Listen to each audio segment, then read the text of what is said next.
మహబూబ్ నగర్ జిల్లా బూరెడ్డిపల్లి దగ్గర ఘోర రోడ్డు ప్రమాదం జరిగింది. హైదరాబాద్ నుండి ఏపీలోని ధర్మవరం వెళ్తున్న ఏపీఎస్ ఆర్టీసీ బస్సు డీసీఎంను ఢీకొంది. దీంతో మంటలు చెలరేగి బస్సు పూర్తిగా దగ్ధమైంది. డ్రైవర్తో పాటు 15 మందికి గాయాలయ్యాయి. వారిని వెంటనే సమీపంలో ఆసుపత్రికి తరలించి చికిత్స అందిస్తున్నారు. ప్రమాద సమయంలో బస్సులో 36 మంది ప్రయాణికులున్నారు. మరో ప్రమాదం భద్రాద్రి కొత్తగూడెం జిల్లా బూర్గంపాడు మండలం రెడ్డిపాలెం గొమ్మూరు వద్ద జరిగింది. ఈ తెల్లవారుజామున కొత్తగూడెం నుండి భద్రాచలం వస్తున్న ఆర్టీసీ బస్సును ఆటోను ఢీకొంది. ఈ ప్రమాదంలో ఆటో డ్రైవర్ అక్కడికక్కడే మృతి చెందాడు.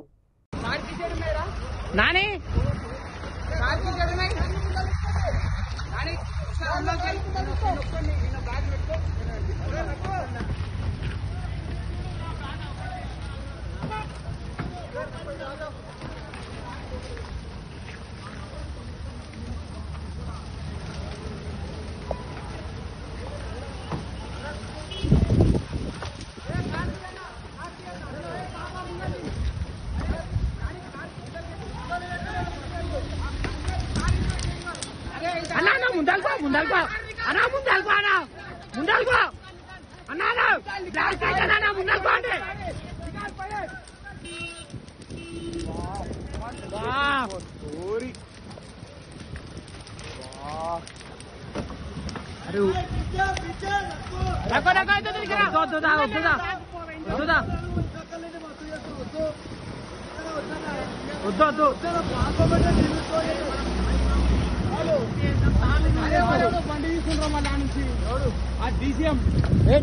ఎవరు లేరు. అరే ముందలు పోయింది. అరే 2 వెహికల్ డ్యామేజ్ అవుతారా? ఇంకా జేసీబీ కూడా పోతారా? అదే కదా. అరే ముందలు పోతుందిరా వెహికల్. వాడు ఇంకెల్ తీస్తుండే వాడు ఉన్నాడు దాంట్లో. బ్రేక్ వస్తేండు.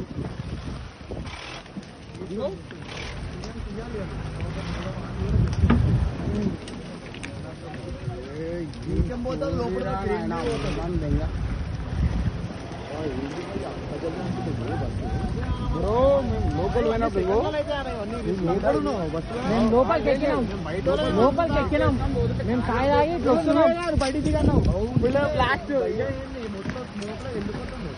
అరే కార్లను వెళ్ళిపోమనరా. అరే అరే ఆచారే బుల్లే. అరే బ్లాస్ట్ అయితే కానీ అమ్మంది